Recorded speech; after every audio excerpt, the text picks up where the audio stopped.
YongHwa is exhausted, looks like. Yeah, he is. And to get that much closer, man, it's, you know, when you're in a Code A, it's every step, every game, one step of the way, you know? You're so right, man. Your career, your run in this tournament, that doesn't happen as often as it used to. You know, the seasons are a bit longer, and there's a bit fewer of them. If you lose, like in Code A, it's going to be a long time until you have another chance again. Yeah, it might be another year or something. Especially if you can't qualify again the next time, then it gets even longer. And the qualifier is even harder than winning this group. So that is true. All right, we're going to go into the final match for now between these two. YongHwa, old school against Super, probably a little bit less known, but very solid here at the GSL Code A.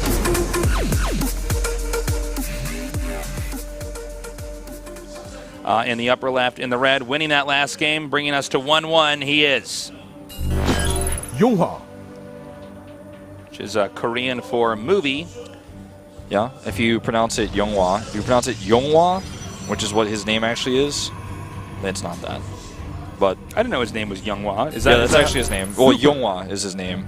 Super is his opponent's ID. But yeah, it's not clear actually in the English spelling of his name which pronunciation you're supposed to use. Yeah, I was gonna say. But he's actually, yeah, he's YongHwa is actually how his name is supposed to be pronounced, but nobody calls him that. So yeah, I've been calling him YongHwa for a long time. He's got that dragon in his name. Okay, so nobody's going to proxy. It looks like so far everything is pretty standard here in this PvP. Yeah, it definitely seems to be that way. This is a map that both these players are very familiar with because it's been played in Pro League for so long.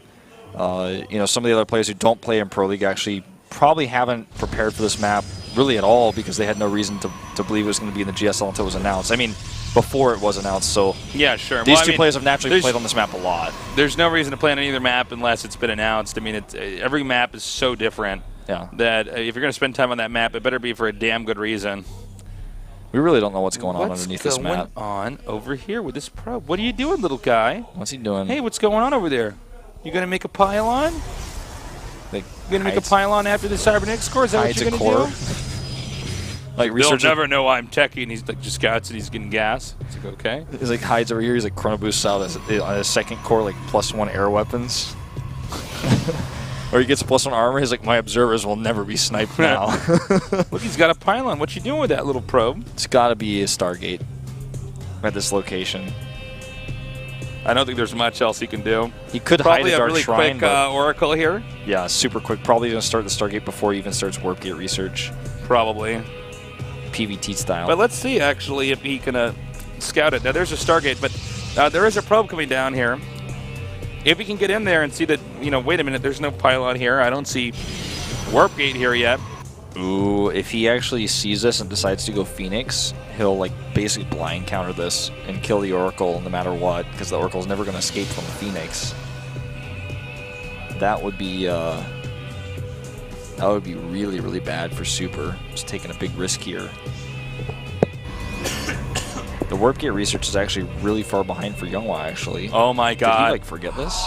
Busted! Oh, and he doesn't show the mothership core, so he doesn't know that he knows. This is so sneaky. He doesn't know that YongHwa knows, and now YongHwa can easily make a Phoenix here and be ready. Is he going to, like, make a Void Ray? He's making 2 gates at home. No, he's going to Oracle. Oh my god. This is bad, Wolf. This is bad for Super, and he's just going to follow this up with some gates. He's just going to crush this. There's, like, yeah, no way this Oracle is going to do anything. The Phoenix is out first. He could, like, go make him cancel it. Probably doesn't want to do that, but he's like, are you still not ready yet? Oh, this is just a disaster waiting to happen. Here we go. Ouch. Peekaboo, nerd. Not a single probe kill. Oh, no. Actually, wow, Oracles shoot really fast. I guess they do damage. A Phoenix and a Stalker shooting that from before he even gets to the main base, and he gets 2 kills. It's something. Well, I got to say, he's in a lot of trouble now. That Stargate is a giant paperweight. He's going to try to make something happen with the Warp-Ins here, though. And there's... Well, let's see if he can get up here with these other Stalkers. Now, the problem is He doesn't want to lose that Phoenix. Nope. Okay, now he needs to buy time for these gates to finish. Void He's going to Ray, get a good Void Ray. choice. Yeah, a very good choice. Just chrono out that, like most ASAP'sily. ASAPly. ASAPly. A sapling. Oh, that's the wrong. Warp gate's almost done. Now, this is This is tense, a tough number of stalkers here for Super. I mean, Yeah, you got to actually- respect that. If he gets 3 more stalkers in here and can kill the Void Ray without losing anything here, I think he still has a good chance. Well, I think he's going to get the Void Ray out. Yeah, I don't know about I don't know why he committing there. attacked right in there when the mothership cannon was still active. I think he was like, maybe I it's have to going make to it end work here soon. no matter what, but Maybe he misjudged the timing. He thought it was going to like go away while he was fighting. yeah. That's all I can really think. He starts his mothership core back at home that he was missing this whole time. How can Super come back in this game now? There's no way he's going to get a Nexus up faster. This was a weird choice, but That was a mistake. a natural mistake. Whoops. The Stalker's now coming back. I mean, YongHwa, this should be a home run here for him. He's shut down basically everything. Yeah, I mean, look at the supply, 41 out of 26. That's going to take a while to fix. Blink is the answer? No, I don't think so. No Nexus. Okay, so we have Super going for Blink, but one of the best answers to Blink is to get your own Blink. Yep. And the best thing, too, is when you hide that, they try to blink away, and you're just like, no, I'm so sorry. You blink on top. Or if they blink on top of you, and then you're like, LOL. Yeah, that one that can be pretty nasty. Wow, I guess YongHwa's going to go for, a very safe, standard, I'm going to expand and just stay ahead. My opponent's going to blink on top of me. He's spending everything trying to play catch-up. I'm going to stay even with him and a little bit ahead on economics. Yeah. This is basically the best way to play this situation. Super's not out of this because if he has like perfect control, maybe he can force his way through here. Just with the Void Ray is a big problem because that just does so much damage to Blink Stalkers. Even if it's out of prismatic alignment, it still does a lot of damage. You're not gonna be able to burst that down without taking a lot of Stalker fire yourself. I don't know if he's gonna make this work. The Nexus isn't ready yet, so he's not going to be able to overcharge it quite yet. This is a lot of Stalkers, man. Yeah. He might have to just give up this Nexus. Yeah, he's definitely going to have to do that, I'd say. 15 to 10.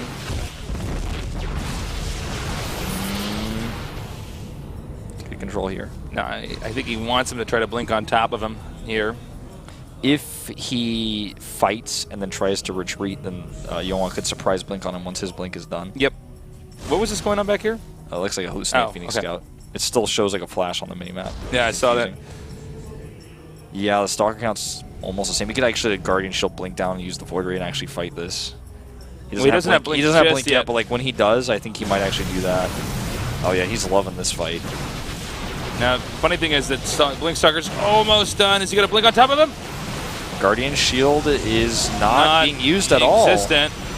I guess he didn't have enough energy there or something. The Blink Stalker micro for Super is actually like really the good. surface area for Super is pretty good, by the way. Yeah, the Blink micro from him is superb as well. And this is not looking good. Now he uses a Time Warp instead of a Nexus Cannon. He might be in trouble. I think YongHwa bungled this, man. I think so, too. I think that... Oh, man. Well, that happened. Well, I don't know what he can do now. I mean, I thought, YongHwa should have this, but again, superior Blink micro from Super. Also, the Nexus got in the way of the arc. Yeah, that's that engagement. The Time Warp was inconsequential because he just blinks out of that and goes to where the Nexus is and still gets a contain on his opponent. Funnily enough, Super now is expanding ahead of his opponent, despite doing the risky build early on. And has he has a superior Stalker count, too. Yeah, Robotech coming out here as well. Just like RoboCop came out in Korea recently, but I didn't see it. I haven't seen that yet. This Stalker count is actually like really hard to judge. I think the Blink Stalker micro from This Super is going to be pure control here. is better, but I don't think he has enough stalkers, and his stalker hit points are just lower in general, right? Well, the thing for YongHwa is that he can actually keep warping in stalkers here, so he'll eventually win this fight, as you see right here. Okay, nicely done. Now let's see if these stalkers can go all the way back home and maybe punish his opponent. Super does have an immortal, but when the stalker count gets high enough, if they just blink on top of that immortal and gun it down, no problemo. Yeah, but with the second immortal here, I don't know, Tasteless. I don't think he wants to commit. And the thing is, if he doesn't commit, he has to accept that Super is mining from this Nexus for so much longer than him. Yeah, he sees that immortal and he's like, no. No way, Jose. Not so much, bro. So we have a robotics facility here for YongHwa, a bit late. And in fact, YongHwa now warping in Zealots. It looks like he is going to commit to this attack. I mean, there's not much else he can do for the time being, but hope that these Zealots are going to soak up some of the damage. The response here from Super is to make some of his own Zealots. Yep. Those Immortals are just so powerful. The Zealots actually tank for them, though, and now they're being targeted. With the Nexus Cannon here and a few Zealots being warped in, I think he's going to hold. And he just has so much more mining right now. Like, I mean, 40 to 29. Yeah. I mean, look at the income tab. He's got like 500 to 600 minerals per minute more for several minutes now. Yeah. That's just more resources. I think this is one of these last futile attempts. Even if the Nexus finishes up there for YongHwa, I mean, the worker count is so low, he can't even saturate properly. Yeah, he can't optimize the position he's in. And that looked like a scout. That looked like a car accident, actually. Well, I crashed into that. I thought he was actually just going to look up there and say, oh, what do you have? And then be like, oh, okay, and then GG. Like, you know how like sometimes a Terran player will lose a game and then scan a base and then be like, oh, yep, and there lose we the go. game. Yeah. I thought that's what we actually were about to see. That was like a poorly constructed sentence I just said, but it's okay. We're now we've already did one group here today at 1. We're now, what is it, like 8 o'clock at night here? We started today at 1. Yeah, it's now almost 8 hours 7 here. I did that twice yesterday too. And I'm gonna do it twice tomorrow. That's right. Just gonna love You're every a machine moment of it. for esports. For esports. Yeah. No.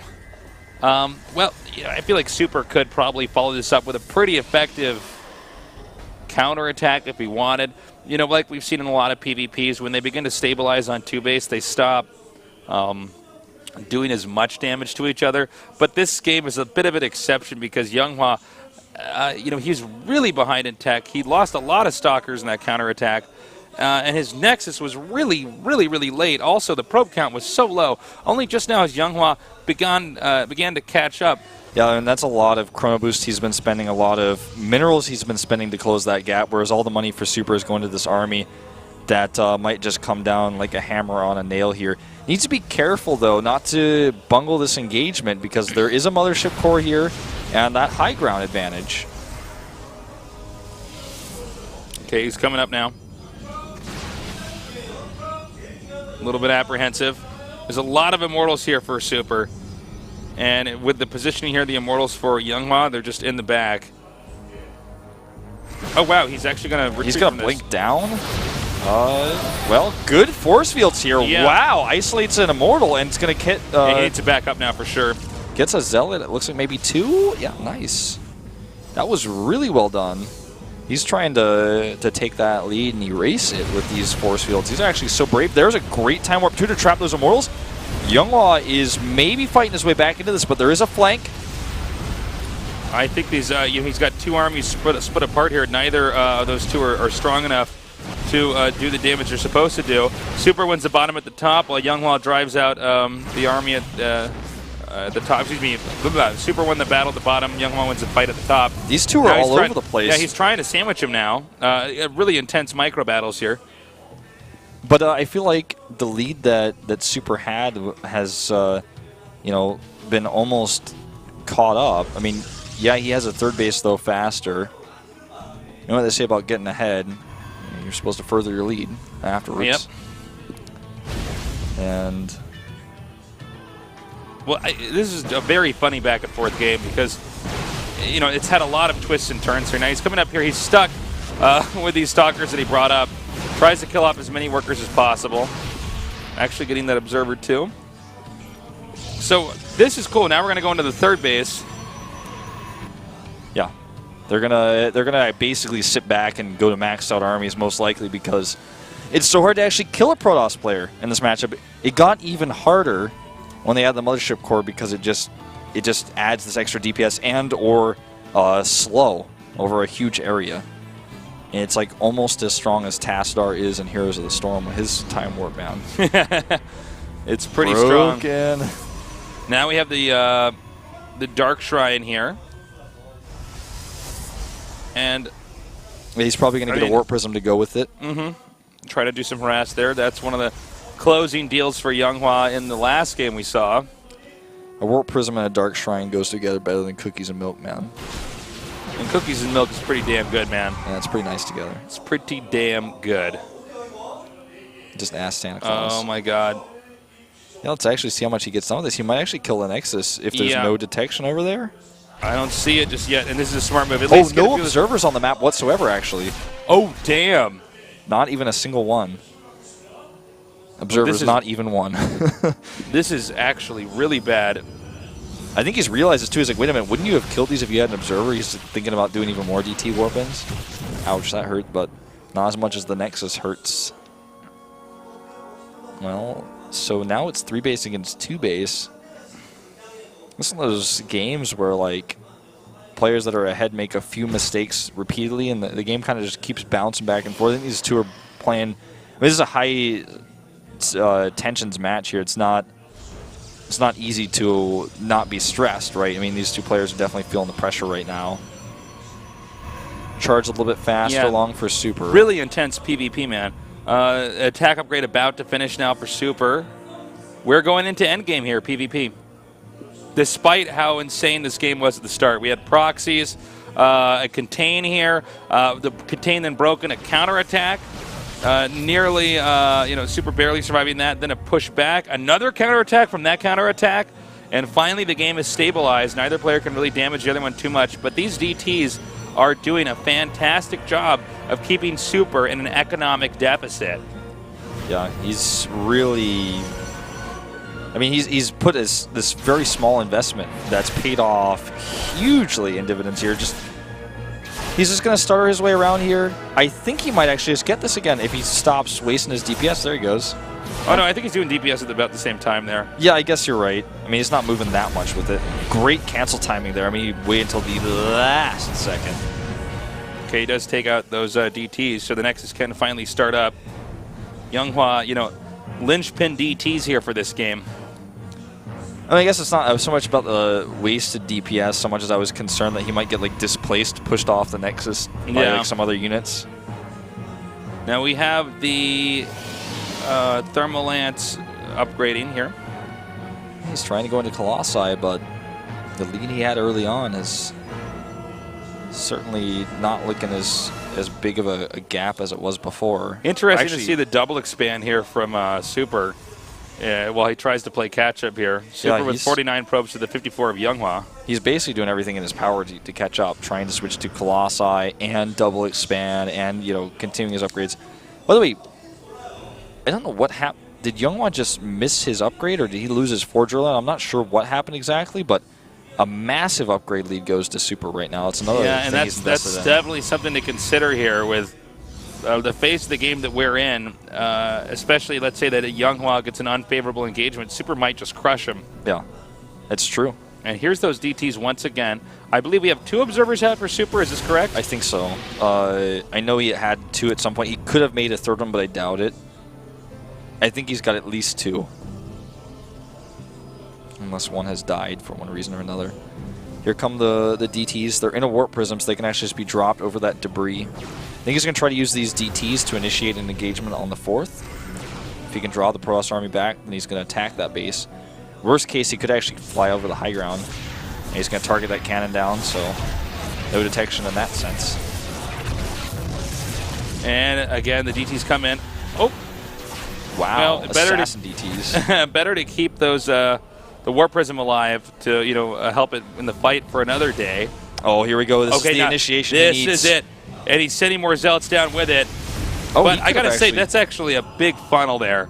And in this case, with these, the Stalkers and the Colossi behind that Nexus, I think that's a tough engagement there for YongHwa to win, unless he's 100% sure of exactly what Super has, and Super's not going to let him know that. Now he's up here in between the second and the fourth base, the third base just south of this. I feel like if YongHwa just had like a little bit more vision, he would have taken so many advantages engagement-wise. His army is so much bigger, but he could have gotten so many good positions while the Stalkers were like killing debris over there. Now he's actually surrounded. Let's see if that makes a big enough difference here for Super to win this fight, because as it is, he's way down on army supply. And Taze, even with that upgrade advantage, I'm not so sure here. I don't think he's actually going to... This is a pretty big spread here. It does look like on all fronts, actually, YongHwa is winning. Yeah, I mean, YongHwa is just tearing through. But in fact, I think that might be it. I think so. I mean, with the number of Immortals here and nothing to cover these Colossi, wow, he just like attacked everywhere at once and won every battle. Yep. This is like esports fan fiction right here. Yeah. And then suddenly YongHwa attacked everywhere, won every battle, and moved on to the winners match, the GSL. That's exactly what happened. That's what happened, man. That's no fanfic right here. Yeah, this is reality in this case. Look, YongHwa kicked a lot of ass. Now he's got to go up against Paralyze. Yeah, this should be a fun match to cast next. And luckily for him, that means he plays the same matchup twice in a row. He doesn't have to worry about Cure. So he just needs to stick with what he's been focused on already. And he's going to jump right into that one. So for Paralyzed, at least he had a little bit more time to rest. There's only going to be a short break between this. But I feel like YongHwa won this series, but Super lost it in a lot of ways. He was ahead significantly in that final game, and I think that I would give a pretty huge edge to Paralyzed here, actually, based on YongHwa's condition. YongHwa has kind of been seesawing back and forth in a lot of his games. He's definitely playing very well. He won this series with a really impressive ending, but Paralyzed seemed almost too perfect. Yeah. Anyways, we're going to go to that match and see who's going to be the first to move on out of this group here at the GSL Code A after this short break.